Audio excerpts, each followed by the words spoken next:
It's not too bad today, but at the same time, I know later I will need a fire. Ah, that's good. That log was soaking wet, surface water, mind you. So I've put it there and it has dried off. Jolly good. Right. Did a little trip yesterday, as some people may know, and oh look, I've picked up peanut shells from Five Guys. They're complimentary, but they said you can't just bring your car around and fill your boot with the peanuts and ask us to put more peanuts. They're supposed to be for all customers. Like, I don't see anybody else claiming them, mate. And plus, with this meal, I think I've deserved my to get my money's worth. But anyway, all of that aside, thank you, Five Guys. This video is brought to you by Five Guys, burgers and fries, and complimentary peanuts. Let's find out how good well, first of all, you know what? Let me pause this and start again. Back again. As you can see, I've got a unpeeled clementine, and oh dear, it's got some sort of white growth on it. Answers in the comments if you know what sort of fungus that is. And let's go in there. As you can see, can you see? It depends. If you're looking on it on your 70-inch OLED display with quantum dot technology, you probably can see very clearly that I've got a little bit of peel in there. But what you won't be able to tell, unless I actually manipulate it, as you can see, look at that. It's not dry at all. It's just soft. It's rubbish. Anyway, I've got a feeling with all the other stuff in here that it will get going. I'm optimistic, you see. I'm in good spirits. I had about 3 pints of Coca-Cola last night, and oh, I've got to say that kept me awake. I'm not used to ingesting so much caffeine, but they have this any flavour you like a machine in there, and there's a button you can press for information. So of course I pressed the button for information because I thought, oh yes, I quite like lemonade. They got Sprite, out of stock. All right, Schweppes Cloudy Lemonade contains aspartame. All right, Dr Pepper contains aspartame. And I eventually thought, right, Coca-Cola, does that contain aspartame? No, it doesn't. It has something called invert sugar syrup, which I imagine is like golden syrup. Yep. And it's not as good as the stuff you get in bottles, so I imagine that's the inverted sugar syrup. Just, I imagine if I had a soda stream, that's what the Coca-Cola would taste like. Or is it Pepsi you can get with soda stream, because there's some sort of licensing deal. But anyway, I had my Coca-Cola, and then I filled up the drink again. Had a little sip as I walked out, thought, no, I'm absolutely stuffed. So I poured the rest of it down the drain and I thought, why not? If they're charging you £4 for a cup, you might as well get your money's worth. Because even 4 pints, I doubt that would have cost them more than, what, 40 pence, if that. It's still got flames.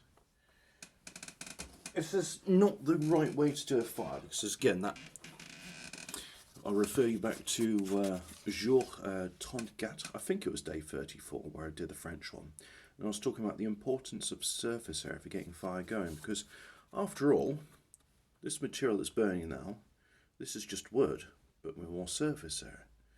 The fibres of the wood have been separated and meshed together to form a card. I was going to say a fabric. What's the difference between a fabric where you've got fibres and card? Like if I was going to get like, I don't know, some wool, heat it and press it together, could I make card from that?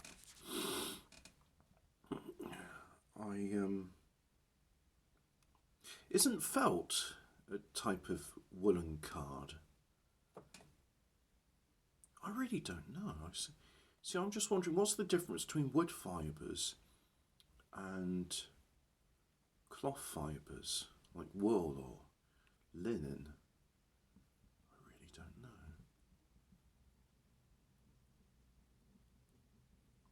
that's where a material scientist come, because I could sort of argue saying, well, look, they make clothes out of plastic, wool, and flax, and cotton, and silk. Why not? Would it be possible to make a soft fabric from wood fibres? I don't know if it's possible or not. I really don't. I better put some sticks on this because I think this is going to get going. I imagine this will be a lot like pistachio shells. It will burn, but there's really not much there to burn.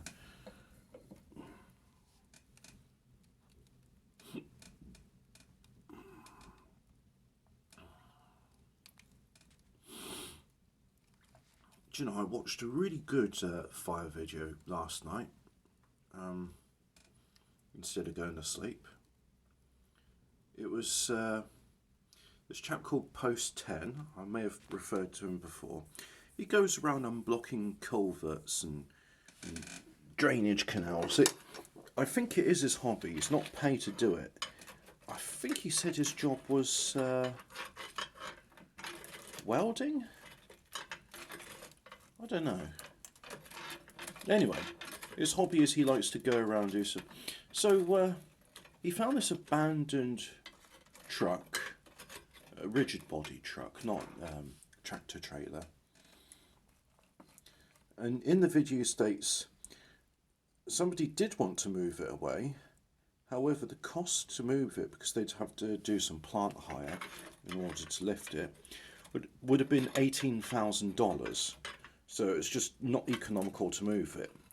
So he got talking with the former owner, and it's like, yeah, if you wanna spend the night in it, go ahead. I'm not going to stop you. Here's the keys. Does it even have keys? I don't know. But he spent 24 hours in it, and he installed a stove, got fire going, and had his dinner, which was, I gotta say, not my taste. I don't think I'd have used so much garlic with some beautiful salmon he had, but well, that was his preference. And when you're eating alone, you can eat whatever you like.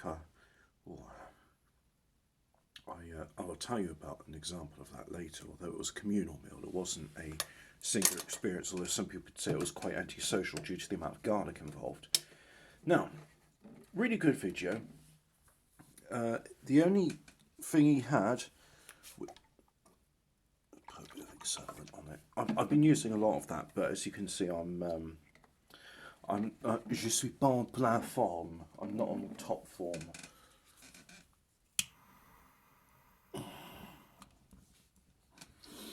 I've been a bit drained by Christmas. I've been driving halfway around the country.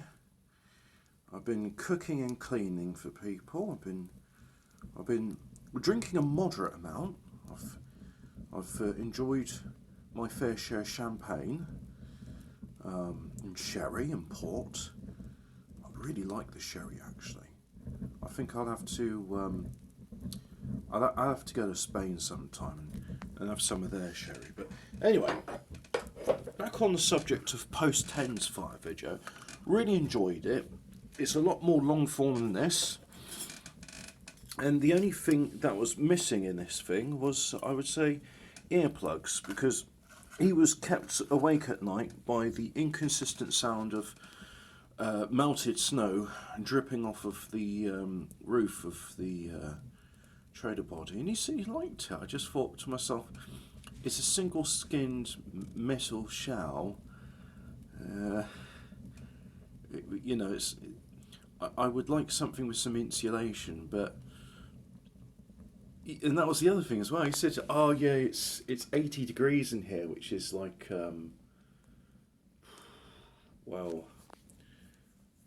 37 degrees is 100, and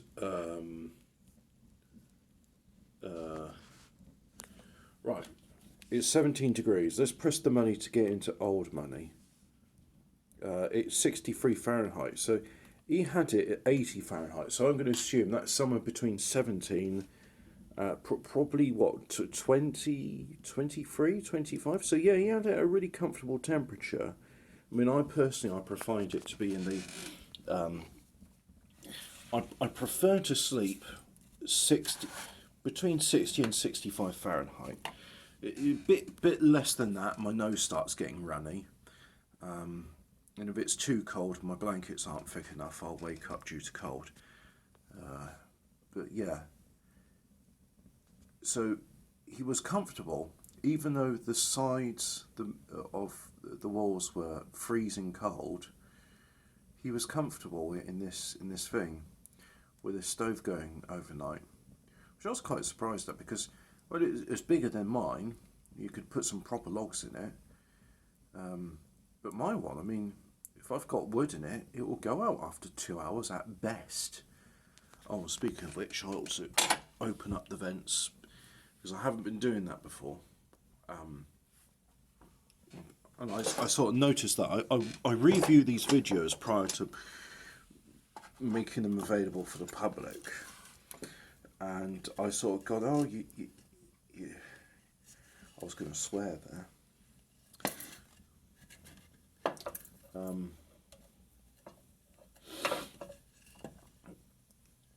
What was I going to say? Oh yeah, that's it. I've just been saying, you silly sausage.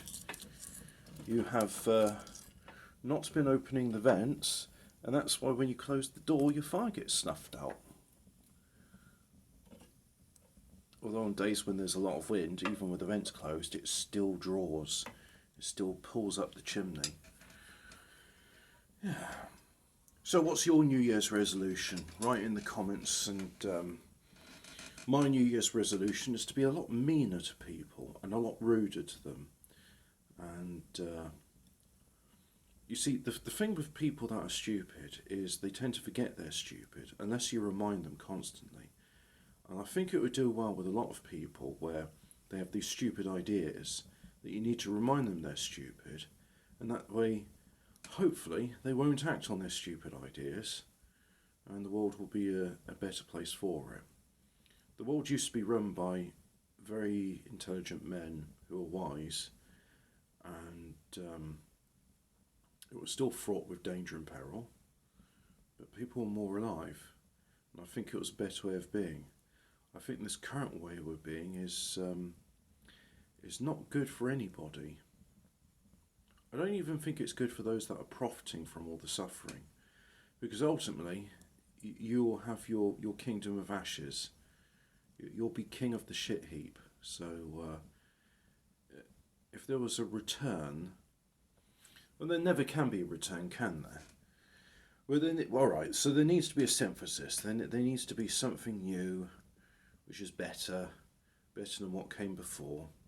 And I hope as we enter January, which is named after the Roman pagan god of doorways, we enter into a new chamber, which is better than the one before. Maybe with a bit better natural lighting, the feng shui's done right. Your karma, let's use all the pagan terms today. Your karma's rewarding you. Who knows? Who knows indeed? All I know is I really should have put the charcoal side of this log the other way round, but I couldn't be bothered. Can I be bothered? I'm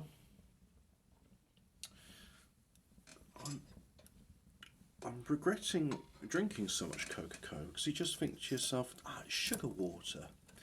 It's why I prefer lemonade, you see, because with lemonade, it's still sugar water, which I'm sure Stephen J. James, 40 minutes, 20 seconds in, there's your mention, Stephen J. James, who is the executive producer of this show, will be saying, no, sugar water is bad, you've got to be keto, you've got to cut. After all, you go to the gay bar and people see an ounce of flab on you and they'll be like, I am not sexually attracted to you, I do not wish to fist... let's not be vulgar. I just find, like with all obsessions, men can take it to the extremes and produce something which is rather unattractive. Although I think it could be said for a lot of people that if you are dieting, whatever method you use, you're also being mindful of the fact that I'm dieting because I want to lose weight and I want to be fit. So I'm going to eat right and I'm going to exercise and I will feel better about myself for that. And the only reason I'm thinking about this is because the executive producer of the show, Stephen J. James, is talking about keto. And here I am talking about sugar water. That's it. I regret drinking 3 pints of Coca-Cola because rather than going to sleep at 1 o'clock, I fell asleep about between 4 or 5 and I still woke up at 9. So I'm suffering the effects of my poor decisions. Now, some of you will say there is an option for tap water through one of those machines. But what's the fucking point? Seriously. I mean, I'm going out, I'm celebrating, I'm wishing people Happy New Year, and, there was, well, no, it doesn't need mentioning. It was a fun, and it was a nice journey back, and I did a bit of charity, so, it's a sin to talk about charity, so I just sinned by talking about it. Alright, let's put it another way, right? As you know, and you'll see in my previous video, I'm very fond of my car. Bonus points in the put in the comments below, and I'll star it. Star it? I'll do the Cupid heart if you correctly guess what is my favourite brand of car. And if you get the era correct as well, even better. Now, as many know, or well aware, I'm particularly fond of a British marque of cars, which I think is the epitome of what the automobiles for pleasure ought to be. And I really want to share this with people. I think I derive great joy in saying to people, do you know just how nice this car is? And it's all well and good saying, just look at it. Really, the proof's in the driving. So my act of charity, which is in fact a selfish fulfillment to feed my ego, was I saw 2 men in a bus stop, and the only destination they could have gone is my hometown. And they're out there in the rain, and it's not particularly cold, but at the same time it's not pleasant. So I drive past them and think, oh, wouldn't it be nice to say to them, do you guys fancy a lift? So I turn around, I come off the road, it's not a U-turn, I do an L-turn, and then I stop next to them and say, excuse me chaps, are you going to my town? And they said, yeah. And I said, instead of waiting for the bus, do you fancy a lift? And they sort of hesitate and it's looking a bit worried. So it's like, why is this stranger asking to get into our car? So I sort of joked to them and said, you can say no. And they said, yeah, all right. So I come round, pick them up, open the back doors to them, and they said, it won't cost us anything, will it? I said, oh, it'll cost you a conversation. So I tell them about the car and how I rescued it. Didn't mention the ethnicity of the seller, although I'm sure my friends know that story. And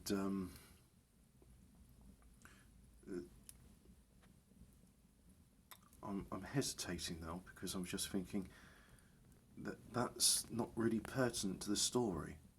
Fact is, drove them back and dropped them off where they wanted to go, and they were grateful.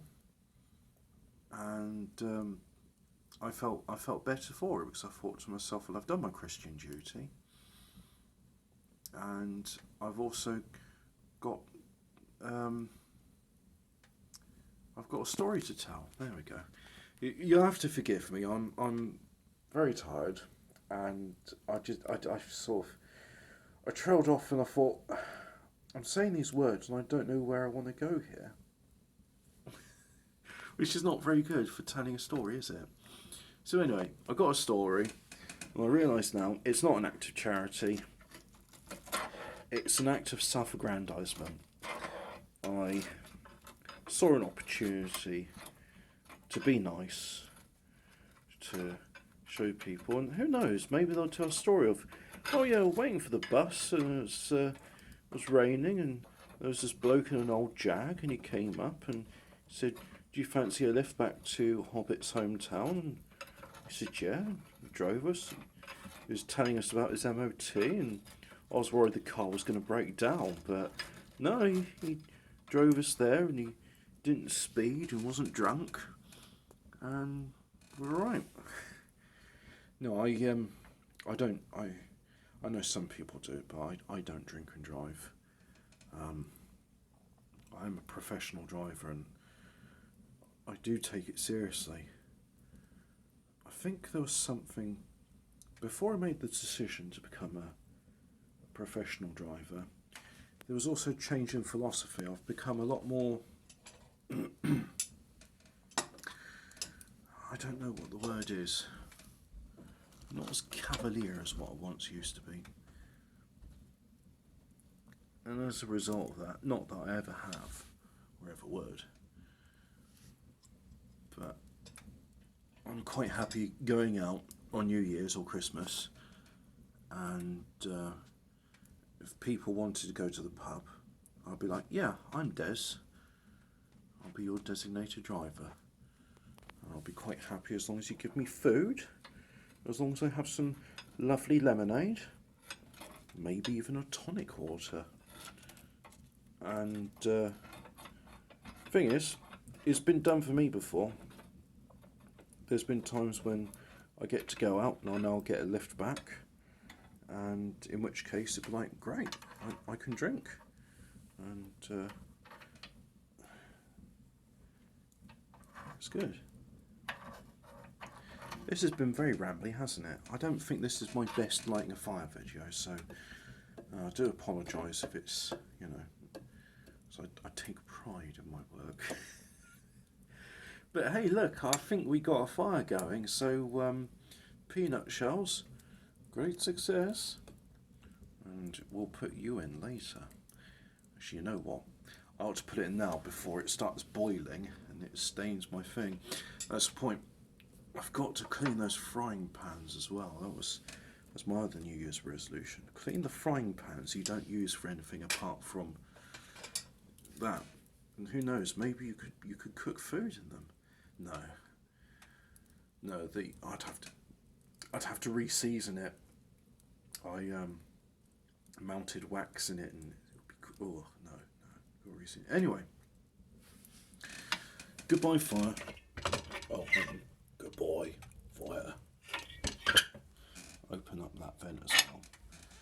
And yeah, it's a fire. I'll have to do a bonus video at some point as well. I've been going through the archives and I found something and thought, oh, that's nice. So there'll be some bonus fire videos which are not here in the Hobbit hole. À tout à l'heure. Au revoir. Auf Wiedersehen.